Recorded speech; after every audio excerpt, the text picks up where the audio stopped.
नमो नारायण, ओम नमो नारायण। स्वामी जी, जय श्री कृष्ण।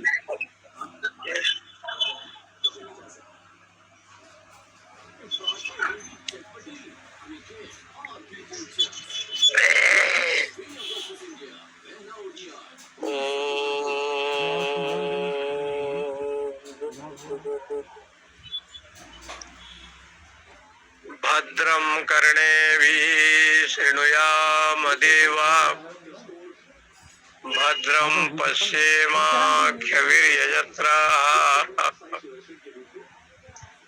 स्थिरैरङ्गे तुष्टुवागुंसस्तनूभिर्व्यसेम।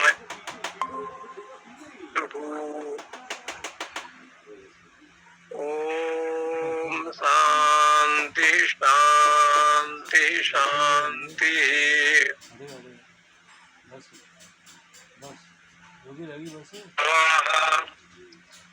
स्वस्ति न पूषा विश्ववेदाः, स्वस्ति नस्तार्क्ष्यो अरिष्टनेमिः, स्वस्ति नो बृहस्पतिर्दधातु। ओम शांति शांति शांति। शंकरं शंकराचार्यं केशवं बादरायणं सूत्रभाष्यकृतो वन्दे भगवन्तो पुनः पुनः। ईश्वरो गुरुरात्मेति मूर्तिभेद विभागिने, व्योमवद्व्याप्तदेहाय दक्षिणामूर्तये नमः। ओम शांति शांति शांति। श्री राम जय जय राम, श्री राम जय जय राम, श्री राम जय जय राम, श्री राम जय जय राम,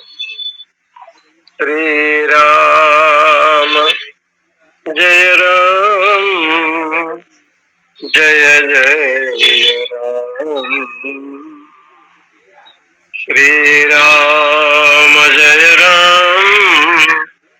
जय राम, श्री राम जय जय राम,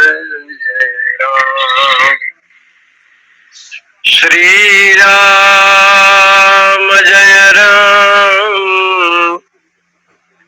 जय जय राम, श्री राम जय जय राम। पुरुषैवैदं विश्वं कर्म तपो ब्रह्म परामृतम्, एतद्यो वेदनीतं गुहायां सो अविद्या ग्रंथिं विकरति यः सौम्य। मुंडक उपनिषद के प्रथम खंड के 10वां मंत्र पर ये विचार है, कल बताया था।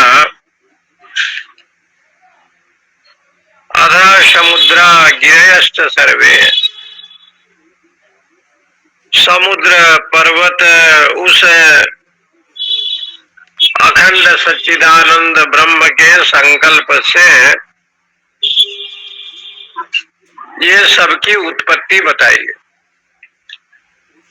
ये विश्व की रचना उस परमात्मा ने अक्षर पुरुष के रूप में किया।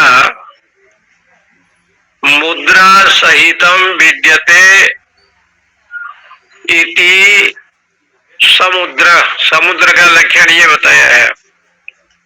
मुद्रा सहितम विद्यते इति समुद्र। मुद्रा में दो अर्थ होते हैं, एक होता है तरंगे और एक होता है शांत। समुद्र के दो लक्षण बताया है। समुद्र में तरंगे होती है और तरंग होने के कारण से जल का ही अनंत जो प्रवाह है, जहां पर तरंगे हैं का जन्म होता है, यह समुद्र में देखा जाता है। वायु का प्रकोप हो तो तरंगे चलती है, इसलिए उसको समुद्र कहते हैं। और दूसरा अर्थ अमर कोश में बताया कि वो शांत है। वायु प्रदेश रहित में, जहां वायु नहीं है उस जगह पर जल बहुत शांत होता है, क्योंकि वायु के द्वारा जो है ना वो चंचल हो जाता है। इसलिए समुद्र का उदाहरण बहुत दिव्य भाव से वेदांत में लिया। समुद्र का ही अर्थ यही बताया। मुद्रा सहित, समन सहित, और जो मुद्र है उसका मुद्रा अर्थ है, माने शांत और तरंगे लहरें जिनमें हो, ये दोनों भाव उसको समुद्र कहते हैं। इसलिए संसार को समुद्र कहा। संसार सिंधु स्तरणे अस्ति उपाय। संसार एक समुद्र है, सिंधु है। संसार सिंधु स्तरणे अस्ति उपायो। ये संसार एक सिंधु है और ये भव संसार में दो प्रकार के विषय आते हैं। एक तो तरंगे आती है, वायु का वेग चले तो तरंग है। ये वायु क्या है तो बोले जो वासना है, वासना रूपी वायु जब चलता है तो विक्षेप नाम के तरंग बहुत आते हैं, जीवन में विक्षेप आते हैं। अनेक प्रकार से चित्त वृत्ति की चंचलता वो सभी में देखा जाता है, चित्त की चंचलता, क्योंकि वो विक्षेप रूपी जो है ना तरंगे को जन्म देता है। चित्त वृत्ति की अनेकाग्रता माने एकाग्रता का अभाव, ऐसे जो है संसार में देखा जाता है।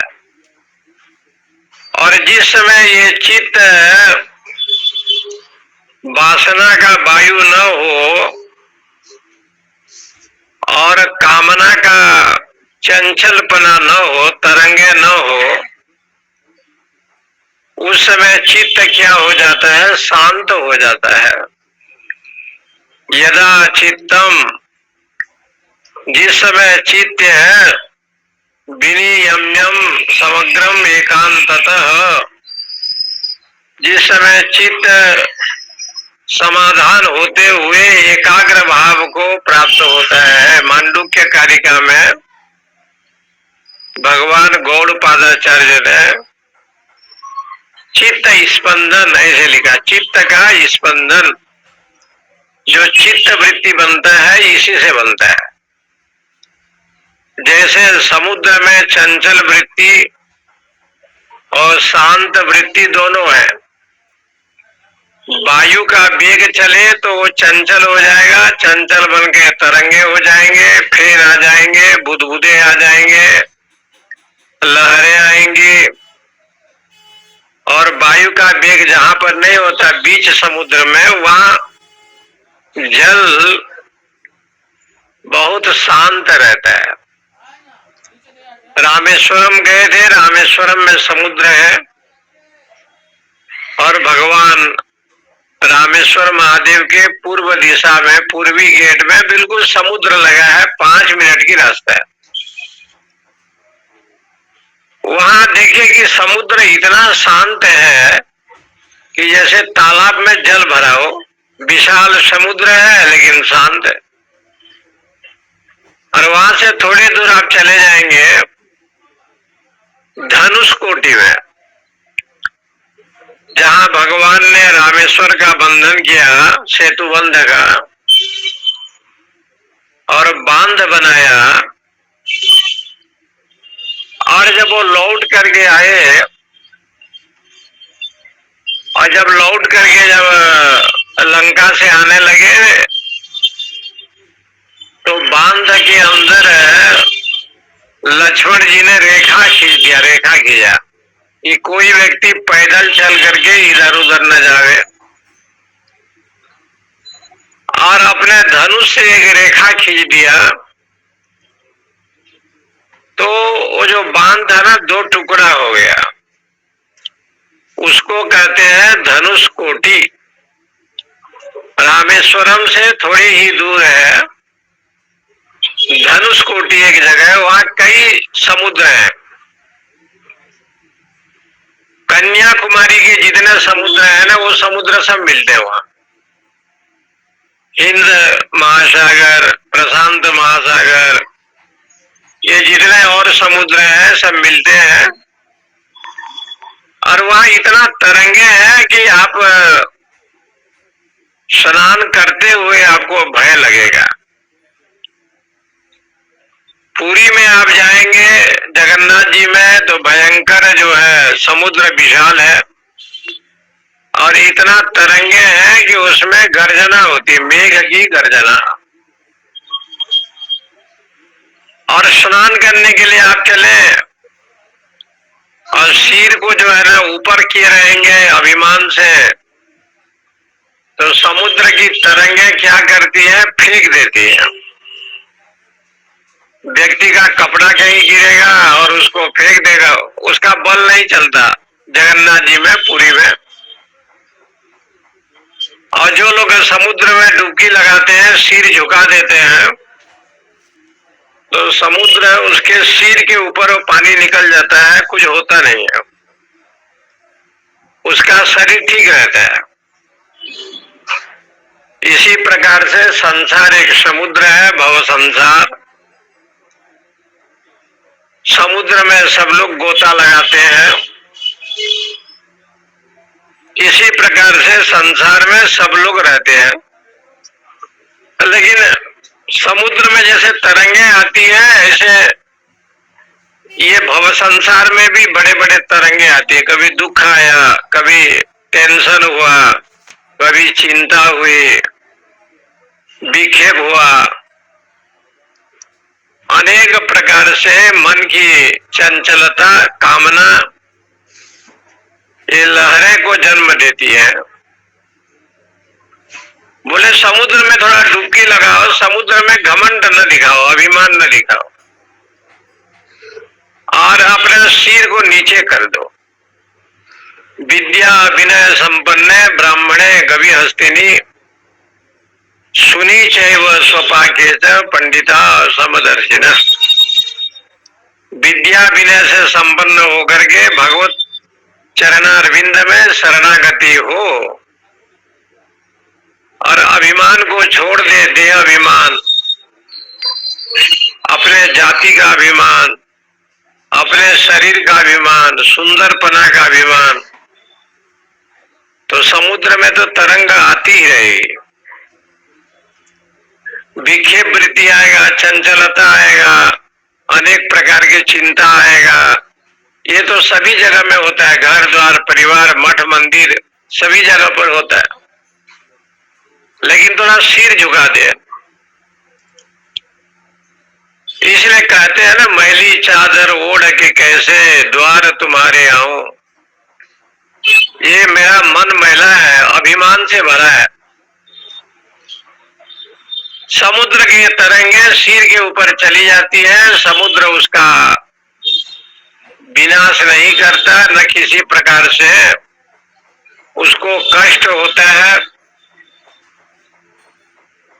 लेकिन जहाँ वायु प्रदेश रहित है उस जगह पर समुद्र का जल शांत होता है।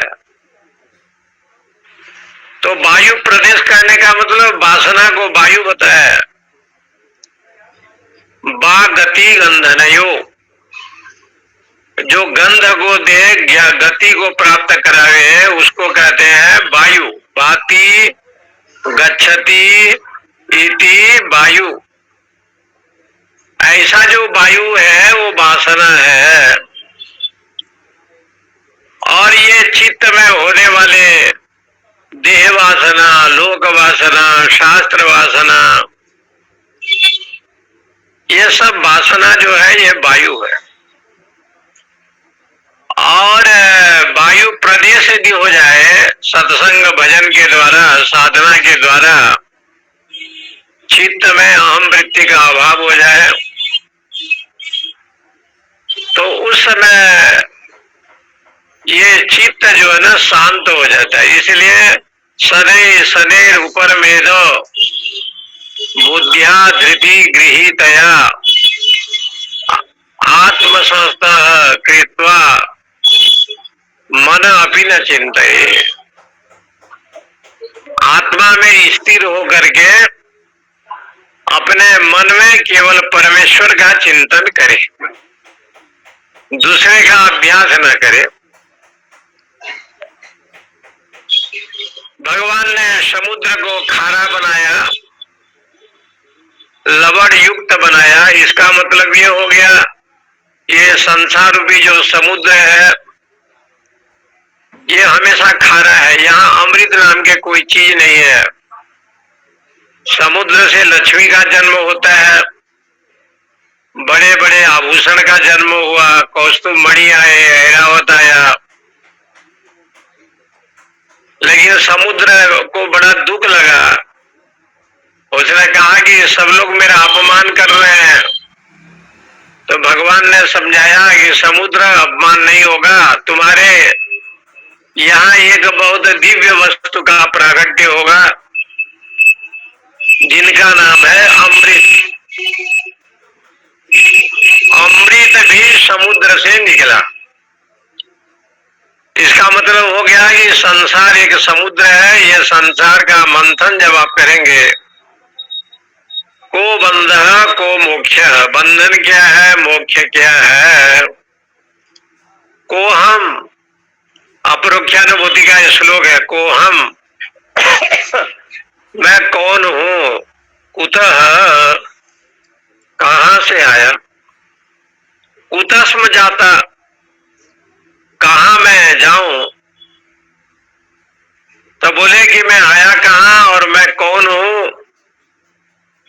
कथम प्रविलीये, तो और मैं फिर जाऊंगा कहां, कहां पर लीन हो जाऊंगा। ऐसे प्रश्न का जो विषय अपरोक्षानुभूति में भगवान भाष्यकार ने लिखा, शंकराचार्य महाराज ने बड़े अद्भुत भाव से लिखा। को बंध को मोक्ष, को नित्य को अनित्य, को विद्या को अविद्या, कौन सी विद्या है कौन सी अविद्या है।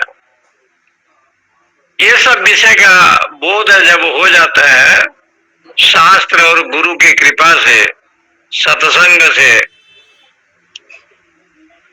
तो कहते हैं कि उस समय उसको जो है आत्मज्ञान का विषय बनता है। इसलिए वहां पर जो अमृत निकला वो अमृत ये पारलौकिक अमृत है, परलोक संबंधी अमृत है। दीर्घायु होने का, अत्यंत दीर्घायु, शतायुष पुत्र पुत्रान वृणीश्व,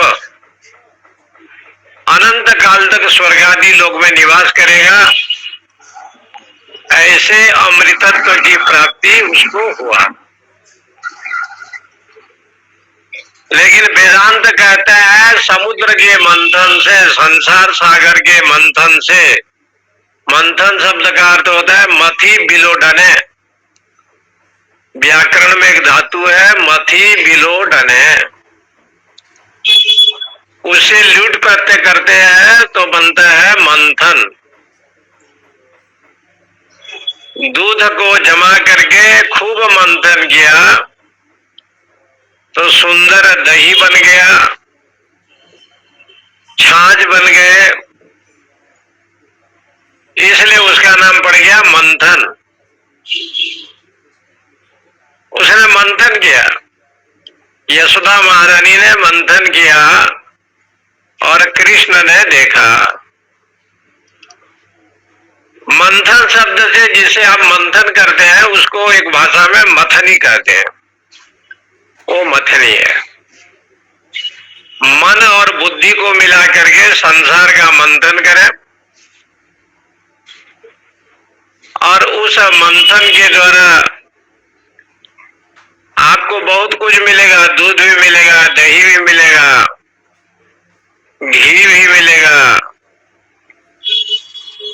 तो कहा कि भाई ये सब जैसे मिलते हैं ऐसे संसार का मंथन करे, संसार को देखे। संसार को जब देखा, शंकराचार्य ने कहा कि मैंने संसार को देखा। राजा बन करके मंडन मिश्र की पत्नी का प्रश्न का उत्तर भारती जी का जब देने के लिए चले, राजा बन गए। कई दिन तक राजा बने लेकिन आत्मज्ञान को इधर भूल गए। आत्मज्ञान का लोभ नहीं हुआ, जो देह को नश्वर मानते हैं वो चीज भूल गए। उनके शिष्यों ने जब चिदानंद रूप शिवोहम शुभोहम रोज सुनाते थे और बहुत दीर्घ काल के बाद उनको बोध आया कि मैं देह नहीं हूं, मैं तो आत्मा हूं, चिदानंद हूं, शिव हूं, अद्वैत हूं। तो भगवान शंकराचार्य ने लिखा है कि संसार को देखा। संसार में जब जाएंगे तो आप विषय को देखेंगे और विषय भाव को जब प्राप्त होंगे तो विषयी बन जाएंगे और विषय विषयी का संबंध बन जाएगा। तो वही व्यक्ति संसार को देखता है तो उसके मन में संसार नित्य है ऐसे भाषित होता है, ऐसे ज्ञान होता है। संसार अनित्य है ये ज्ञान नहीं होता, क्योंकि वो कुर्सी में वो बैठा है। और आदि शंकराचार्य जिस कुर्सी में बैठे थे उस कुर्सी का नाम है अद्वैत सिंहासन। अद्वैत नाम के कुर्सी में जो लोग बैठा है उसको ब्रह्म ही सत्य भाषित होगा। संसार नाम के कोई पदार्थ उसको दिखाई नहीं पड़ेगा। संसार अनित्य है। इमं प्राप्यम भजस्व माम, भगवान ने कहा अनित्यम असुखम लोकम इमं प्राप्य भजस्व माम। इसलिए समुद्र से मंथन करेंगे, श्रवण करेंगे, मनन करेंगे, निधिध्यासन करेंगे तो ज्ञानामृत की प्राप्ति संभव है। लेकिन वो ज्ञानामृत भी, वो अमृत भी यदि स्वर्ग लोक में जाए तो अमृत नहीं मिलेगा। ये देखो बताया, स्वर्ग लोक में गया अमृत, तो अमृत की प्राप्ति नहीं होगा, क्योंकि अमृत का घड़ा स्वर्ग लोक में है, देवता उसमें पान करते नहीं है। और वो अमृत का घड़ा तो कोई विरक्त महापुरुष सुखदेव जैसे, परीक्षित जैसे हो तो कथामृत का पान करते हैं, रसास्वादन करते हैं। फिर भी शास्त्रों में बताया कि कोई योगी साधु महापुरुष, इनके यहाँ जो अमृत है वो अमृतत्व का भाव प्रदान करते हैं। इसलिए इस संसार रूपी समुद्र में भी अमृत है। भगवान की कथा अमृत है, ज्ञानामृत अमृत है, कथामृत अमृत है। तव कथामृतम तप्त जीवनम, कथामृत, ज्ञानामृत, चरणामृत, ये सबको अमृत बताया। लेकिन ज्यादा मंथन करेंगे तो विष भी निकलता है।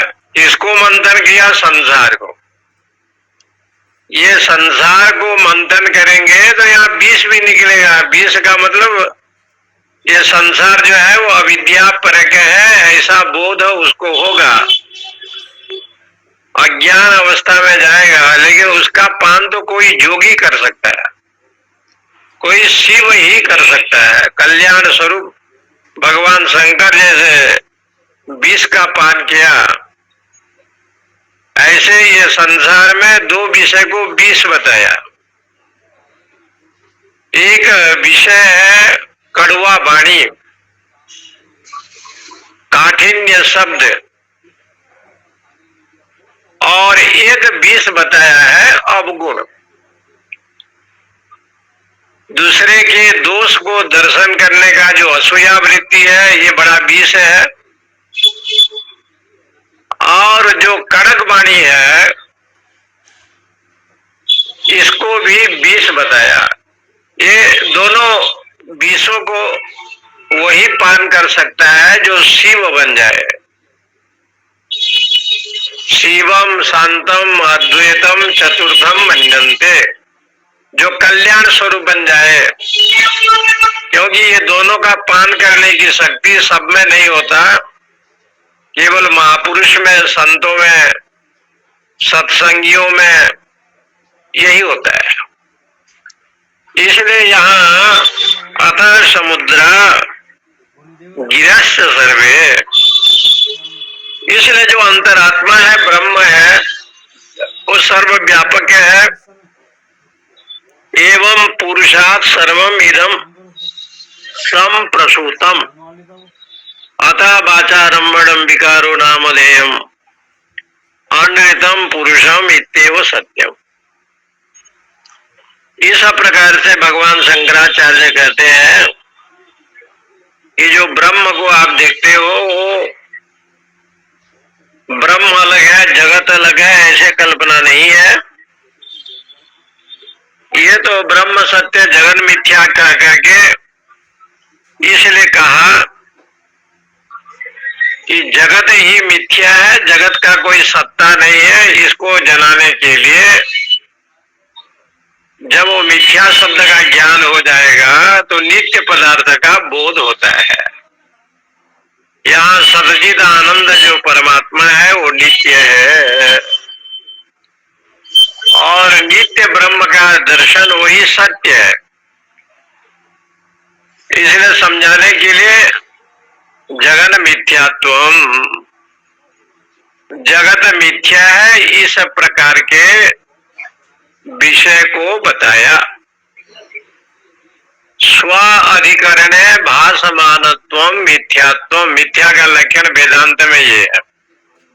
ऐसे मिथ्या की तो कई लक्षण है, लेकिन स्व अधिकरण भासमानत्वम मिथ्यात्वम। स्व क्या हो गया? रस्सी, रस्सी में क्या दिखाई दे रहा है? सांप। स्व अभाव अधिकरण, अपने ही भाव में, उस अधिकरण में वो दिखाई दे रहा है रज्जू में सांप। सांप जो दिखाई पड़ रहा है वो सांप मिथ्या है, और रज्जु ही सत्य है। लेकिन सर्प जो दिखाई दे रहा है, जो भाषित हो रहा है, वो तो एक भ्रांति है। और भ्रम ज्ञान, भ्रम काल में रस्सी में सांप की प्रतीति, इसलिए अधिष्ठान में कुछ नहीं है। जो भी विषय वस्तु बनता है वो अध्यस्त पदार्थ में ही होते हैं। अधिष्ठान जो परमात्मा है उसमें कुछ नहीं है। अहम सुखी, अहम दुखी, अहम धनी, अहम दरिद्रो, ये सब वहां अधिष्ठान में नहीं है। लेकिन वो भाषित हो रहा है। जीव कहता है मैं दुखी हूं, मैं रोगी हूं, मैं ये हूं। वो अपने आप में भाषित हो रहा है। बोले कि भाई अधिष्ठान में कोई भाषित तो हो नहीं रहा है। और ये जितने शब्द भाषित हो रहे हैं ये सब अध्यस्त है, लगा हुआ है, संबंध है, और संबंध के अनुसार वो भाषित हो रहे हैं। इसलिए वास्तविक में सूर्य तो प्रकाश रूप है, लेकिन सूर्य न हरा है, न नीला है, न पीला है। घड़े के पानी में सूर्य दिखाई देता है, तो बोले सूर्य तो है लेकिन सूर्य घड़े में नहीं है।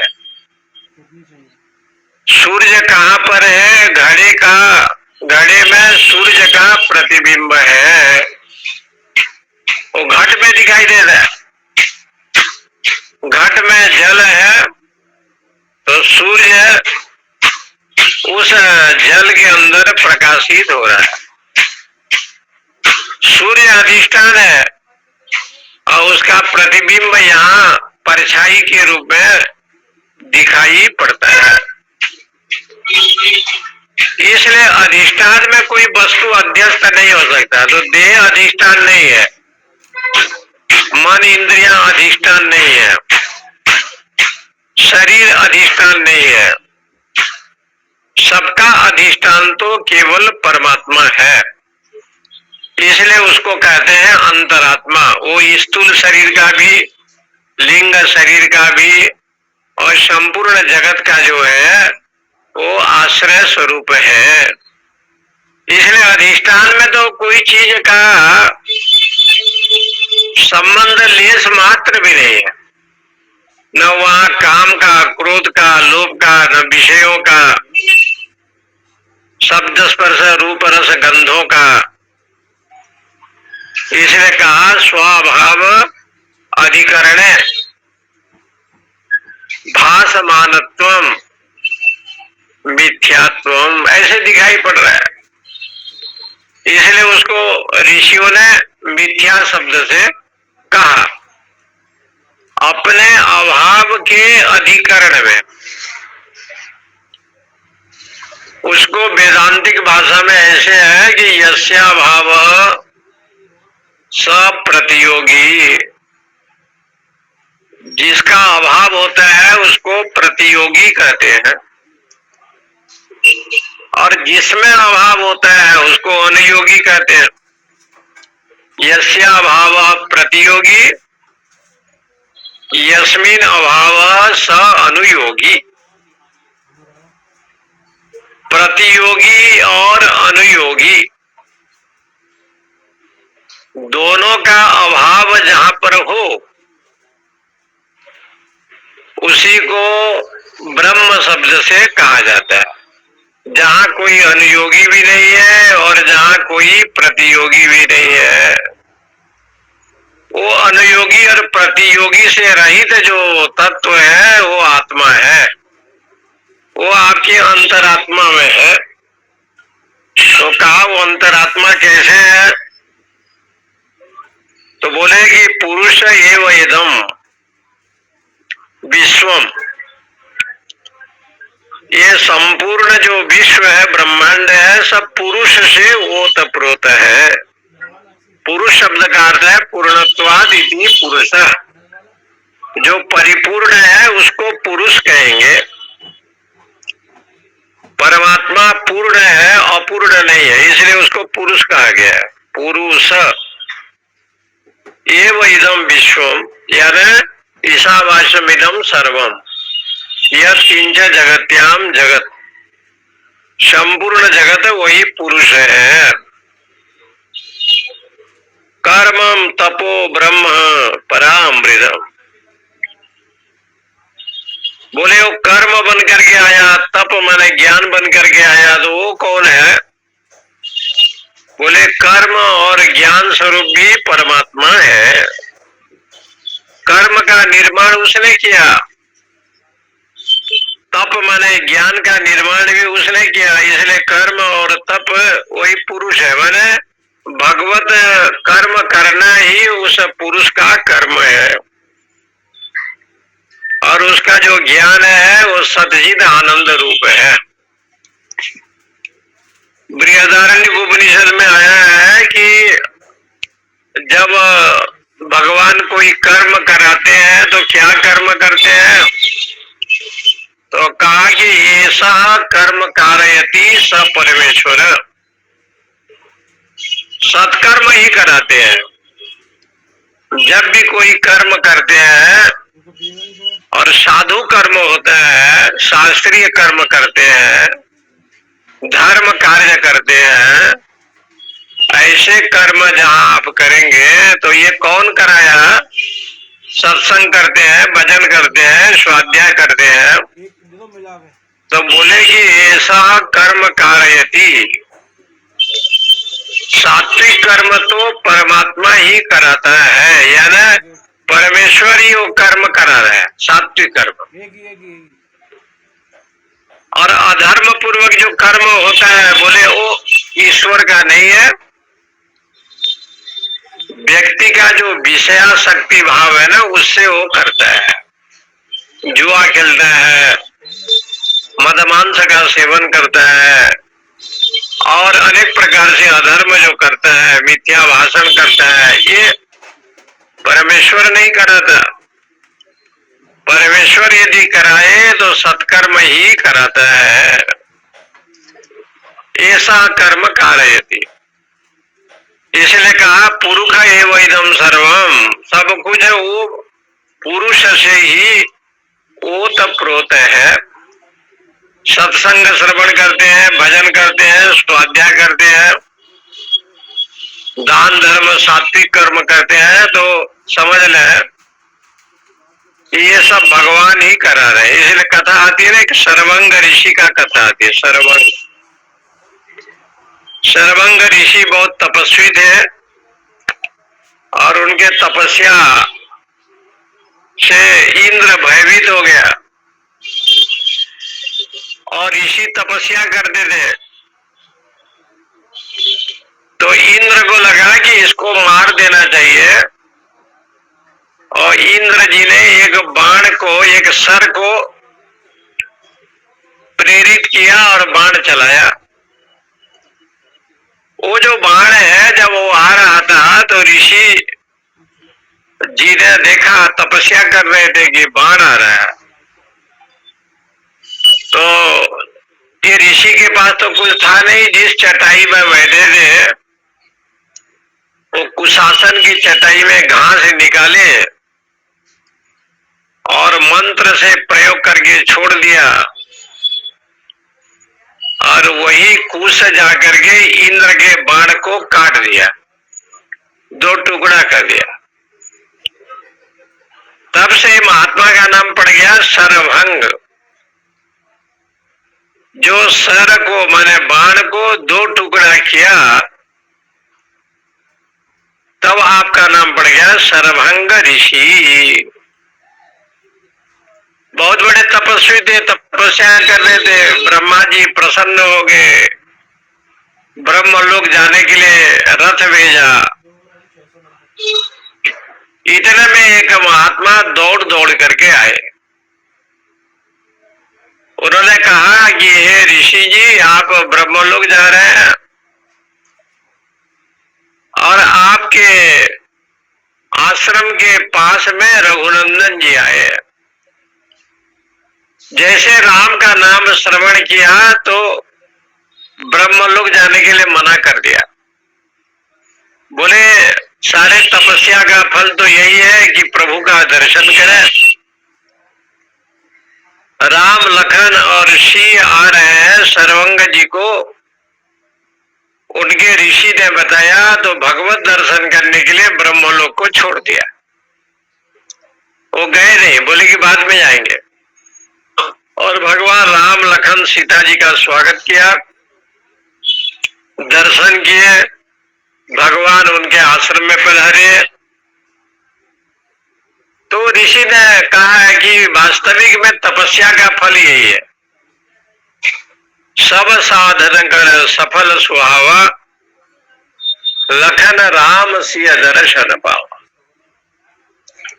संपूर्ण साधन का फल तो परमेश्वर का दर्शन, यही फल है। यज्ञ तप व्रत जप कोई करता है और उसके मन में विक्षेप आ रहा हो तो समझ लो कि साधन ठीक नहीं है। भजन सत्संग स्वाध्याय सब करने पर भी मन में विक्षेप का ही जन्म हो रहा है, तो कहा कि वो साधन पूर्ण नहीं हो पा रहा है। पूर्ण तब माना जाएगा जिस समय ये सब ज्ञानाग्नि में भस्म हो जाए। तो महात्मा सरभंग का नाम इसलिए पड़ा कि इंद्र के सर को 2 टुकड़ा कर दिया, इसलिए इनका नाम पड़ गया सरभंग ऋषि। विश्वम कर्म तपो ब्रह्म परामृतम, इसलिए वो जो पुरुष है वही अमृत है। एतद यो वेदम, इस प्रकार से जो जानता है, निहितम गुहायाम, अंतरात्मा के रूप में वो परमेश्वर सभी के अंतःकरण में विराजमान है। इसलिए निहितम गुहायाम, गुहायाम का अर्थ छिपा हुआ। सर्वव्यापक तो है, लेकिन वो इतना छिपा हुआ है कि चित्त वृत्ति बालाग्र सदभागस्य सतधा कल्पितस्य च, इतना सूक्ष्म होना चाहिए कि जिसके द्वारा ये संसार का दर्शन न हो, संसार का विचार न हो। ज्ञानी जन यही करते हैं, संसार का विषय में चिंता नहीं करते। आपको संसार में 4 वस्तु चाहिए, अन्न चाहिए, भोजन, रहने को मकान चाहिए, खाने के लिए भोजन चाहिए, पहनने के लिए 2 वस्त्र चाहिए, और बाद में शयन चाहिए। ये 4 वस्तु तो परमात्मा स्वयं देता है। इसलिए उन्होंने कहा कि योग क्षेम बाहम्य, योग क्षेम का वाहन हम करेंगे, अप्राप्त वस्तु जो है उसको प्राप्ति कराएंगे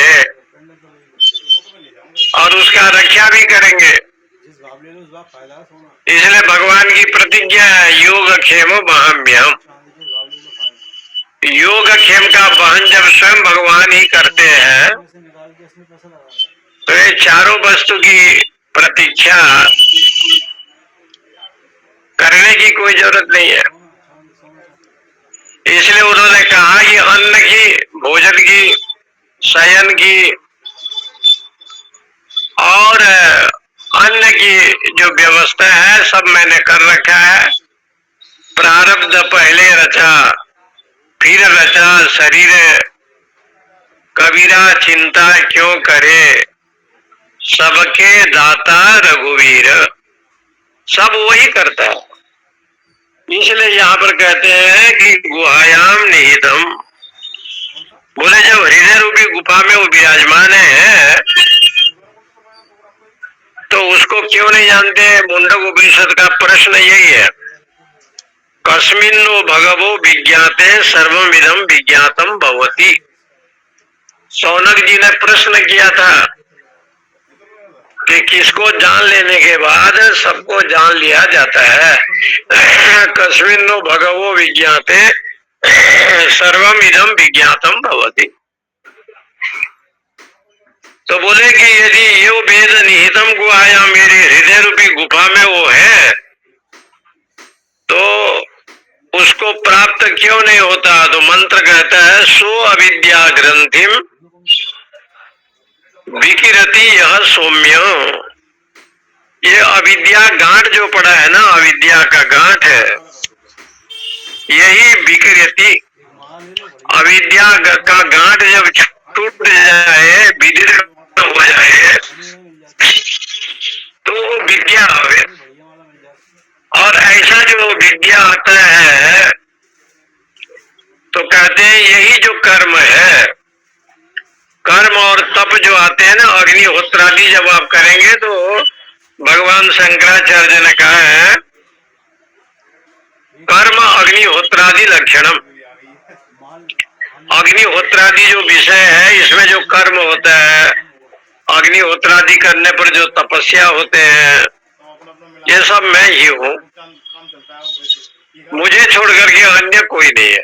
तपो ज्ञानम तत्कृतम फलम। इसलिए जो तप है, इंद्रियों का संयम है, ऐसा जो ज्ञान है, वो भी मैं हूँ, मैंने मुझे ही प्राप्त तक करेगा? तस्मात् सर्वम ब्रह्म परामृतम, इसलिए परम अमृत जो है मैं ही हूँ, ब्रह्म भी हूँ। तुलसीदास जी ने, गोस्वामी जी ने एक चौपाई लिखा है, बहुत सुंदर चौपाई है।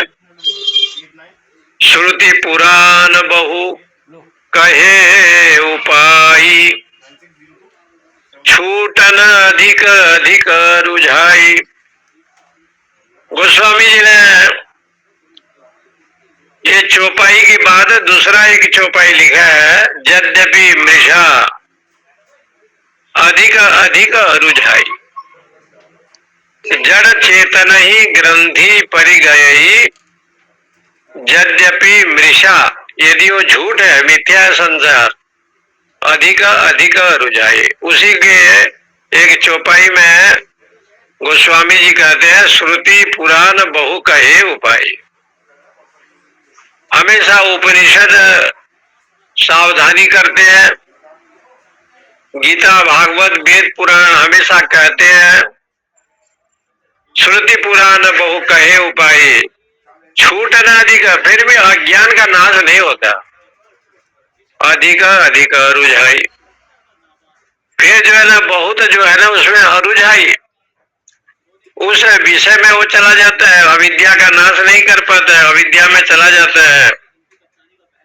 इसलिए यहाँ पर कहते हैं अविद्या ग्रंथि, ये जो अविद्या गांठ है, इस गांठ को दृढ़ पूर्वक तब नाश कर सकते हैं कि नाश यति यह जीवन एवं, क्योंकि अविद्या के वासना को नाश करने की एकमात्र उपाय है कि भगवद आश्रय और श्रवण मनन निधिध्यासन करे तो अविद्या की निवृत्ति हो सकती है। इस प्रकार से इस मंत्र में कहा, आभि सन्निहितम गुहचरम गुहाचरम नाम महद पदम एतत् समर्पितम, एतत् प्राण निमिषश्च यद एतत् ज्ञानथ सद असद वरेण्यम परम विज्ञानात् वरिष्ठम प्रजानाम, द्वितीय खंड के पहला मंत्र है। इस मंत्र की व्याख्या करते हुए भगवान शंकराचार्य ने अक्षर जो ब्रह्म है वो किस प्रकार से उसका स्वरूप है उसको निर्देश किया। स्वरूप का निर्देश भगवान शंकराचार्य ने किया। एक श्लोक आता है पुराणों में, वहां पर एक श्लोक ऐसे है नीति ग्रंथों में, न मंत्रम अक्षरम किंचित नानुषधि वनस्पति ही अयोग्य पुरुषो नास्ति प्रयोक्ता तत्र दुर्लभा। बड़ा अद्भुत श्लोक है। न मंत्रम अक्षरम किंचित, जितने भी ये अक्षर आते हैं, जो भी वर्ण अक्षर जितने आप बोलते हैं, शब्दों का उच्चारण करते हैं, ऐसे न समझे कि शब्द है, वो सब मंत्र है, वो मंत्र स्वरूप है। मरा मरा कहने पर और राम राम कह सकता है, और मरा के जगह पर राम का उच्चारण, राम का उच्चारण तो तुलसीदास जी को नहीं हुआ, मरा मरा कहा, और मरा भी एक मंत्र बन गया। उलटा नाम जपू जग जाना, वाल्मीकि भय ब्रह्म समाना। मरा कहने पर और मरा शब्द हो गया, तो फिर धीरे धीरे मरा की जगह पर राम बन गया। तो महात्माओं का अभिप्राय है कि जब संसार नहीं मरता है, काम क्रोध लोभ का नाश जब तक नहीं होता है, तब तक राम राम का नहीं आता है, राम का बोध नहीं होता है, राम का ज्ञान नहीं होता है। इसलिए वो मरा शब्द भी बड़ा विचित्र है। कैसे? जो मरा उसने कहा कि जब जीवन में विषय वासना का मृत्यु नहीं हो तो भले वो मरा कहा, लेकिन मरा से तो राम कहा, और राम से तो राममय हो गया, वाल्मीकि बन गया। इससे सिद्ध होता है न मंत्रम अक्षरम के, जितने भी शब्द होते हैं सब मंत्र है। ऐसे समझो कि उसमें मंत्र का विषय है। ऐसे एक ग्रंथ में कहा नानौषधि वनस्पति, जितने भी वनस्पति हैं सब औषधि है। नानौषधि वनस्पति, ऐसे कोई व्यर्थ नहीं है जो वनस्पति जो औषधि न हो। अयोग्य पुरुषो नास्ति, दुनिया में कोई अयोग्य है ही नहीं, कहते सब योग्यवान लोग हैं। अयोग्य नाम के कोई पुरुष ही नहीं है संसार में, चाहे कोई भी प्राणी हो, सब योग्य है। बोले फिर अयोग्य क्यों कहा? तो कहा प्रयोक्ता तत्र दुर्लभ, उसका जो प्रयोग होता है ना वो दुर्लभ है। कैसे प्रयोग किया जाए, किस प्रकार से व्यवस्था की जाए, ये दुर्लभ है। भोजन करने में आनंद लेने वाले भीम विराटनगर में भोजन बनाते हैं। अर्जुन जो है संगीत का श्रवण कराते हैं उत्तरा जी को। नल सहदेव घोड़े को देखते हैं, और स्वयं युधिष्ठिर महाराज विराट के साथ रह करके उनको आनंद देते हैं। तो जीव जिस जैसे पात्र था ना, उसी पात्र के अनुसार सबने सेवा की। इसलिए यहाँ पर लिखा कि नास्ति प्रयोक्ता यत्र दुर्लभा, क्योंकि अयोग्य व्यक्ति इसलिए नहीं है कि उसका प्रयोग कैसे करना चाहिए ये दुर्लभ है, वो प्रयोग नहीं हो पाता है, ये दुर्लभ है। इसलिए हम लोग के मठों में आप जाएंगे, आश्रमों में, तो एक मंडलेश्वर होगा, उसके साथ साथ एक कोठारी होगा जो दाल चावल आटा घी का व्यवस्था करेगा। उसके बाद भोजन को देखने वाला अलग रहेगा, साग सब्जी लाने वाला अलग रहेगा, रसीद बनाने वाला एक आदमी रहेगा। जो जैसे अधिकारी है उसकी व्यवस्था वैसे किया जाता है।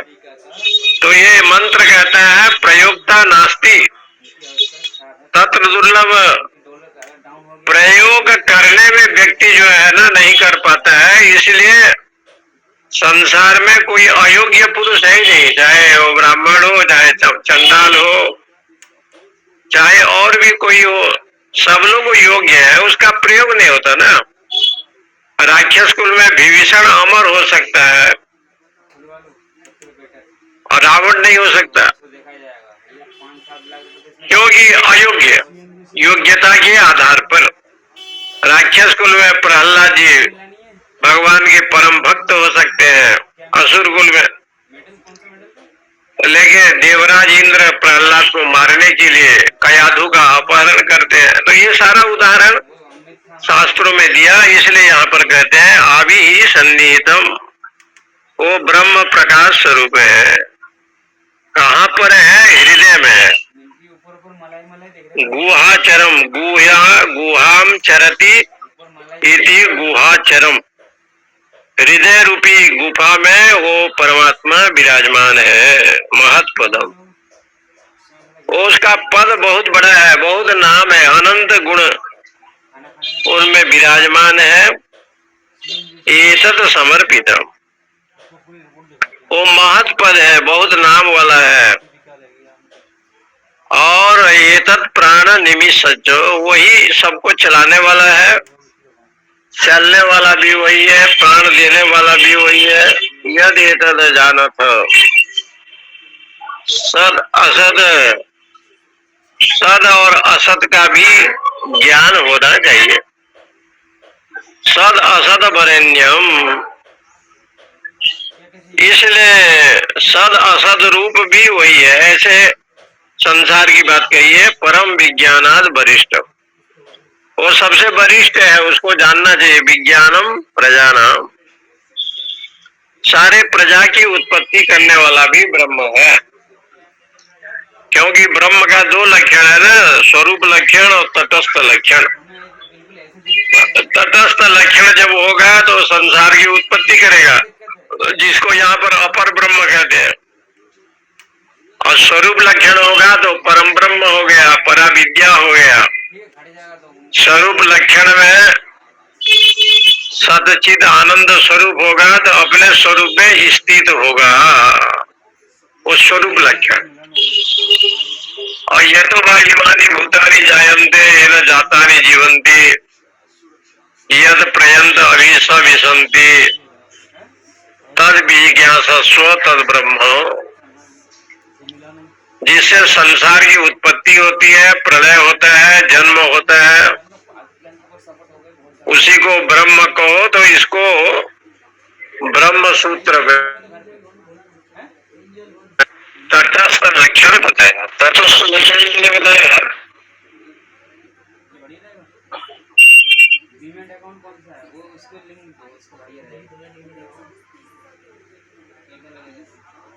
आप संसार में तो रचयिता पद्म पत्र विभाम बशा, ऐसे भाव जो है ना ब्रह्म में दिया गया कि पद्म पत्र जैसे होता है जल में, ऐसे ईश्वर जो है असंग है। असंग नहीं होगा तो साक्षी नहीं बन पाएगा, दृष्टा नहीं बन पाएगा। इसलिए उसको दृष्टा, साक्षी, असंग, निर्लिप्त, निष्काम, सप्रजगाद, शुक्रम, अकायम, अव्रणम, असनाभिरम, अनेक प्रकार से वहाँ ये सब बताया। दर्शन श्रवण मनन विज्ञान उपाधि धर्मे, भगवान शंकराचार्य लिखते हैं कि दर्शन श्रवण करे, मनन करे, निधिध्यासन करे तो हृदय में उस परमेश्वर का दर्शन संभव है। उपाधि धर्मे आविभूतम, क्योंकि जीव उपाधि से, वो उपाधि से युक्त है। कोई कहता है नाना, कोई कहता है दादा, कोई कहता है चाचा, कोई कहता है पापी, कोई कहता है पुण्यात्मा, अनेक प्रकार के उपाधि से युक्त है। इसलिए उपाधिक तो वो नहीं है, वो तो निरुपाधिक चैतन्य है। और ब्रह्म का विषय जब आया वो निरुपाधिक है, उपाधि से रहित है। पदम पद्यते सर्वेण इति सर्व पदार्थ असंभवा, इसलिए वो महतत्व से भी परे है। ऐसे शास्त्रों में कहा गया है। उस ब्रह्म का आश्रय लेने वाला एतद यदास्पदम सर्वम जानत, हे शिष्य उस परमेश्वर को जानने की कृपा चेष्टा करो। श्रवण मनन निधिध्यासन के द्वारा, नित्य निरंतर चिंतन के द्वारा, अभियंतर मल कवही की धोई, राम भगति बिनु सुनु रघुराई खगराई। राम भगति बिनु सुनु खगराई, अभियंतर मल कबहू की धोई। भुसुंडी जी ने गरुड़ जी को कहा कि अंदर जो मल है, अज्ञान है, उसको यदि धोना चाहोगे, अभियंतर मल कबहू की धोई, राम भगति बिनु सुनु खगराई। राम भक्ति के बिना तो श्रवण मनन निधिध्यासन के बिना संभव नहीं है। इसलिए यहाँ पर आवी हृदय मंदिर में वो परमात्मा विराजमान है, इस प्रकार से वर्णन किया। ओम पूर्णमद पूर्णमिदम पूर्णात् पूर्णमुदच्यते पूर्णस्य पूर्णमादाय पूर्णमेवावशिष्यते। ओम शांति शांति शांति। हरि ओम हरि ओम हरि ओम हरि ओम। साधन प्रणाम। ओम नमो नारायण स्वामी जी। हरिओम स्वामी हरिओम स्वामी जी हरिओम स्वामी जी नमो नारायण जय श्री कृष्ण। हरिओम स्वामी जी हरिओम जय श्री कृष्ण। राम स्वामी जी जी जय श्री कृष्ण स्वामी जय श्री कृष्ण ओम नमो नारायण ओम नमो नारायण जय श्री कृष्ण जी जी जय श्री कृष्ण स्वामी जी जी जी अच्छा हरिओम स्वामी जी हरिओम जी बहुत सुंदर लिखा है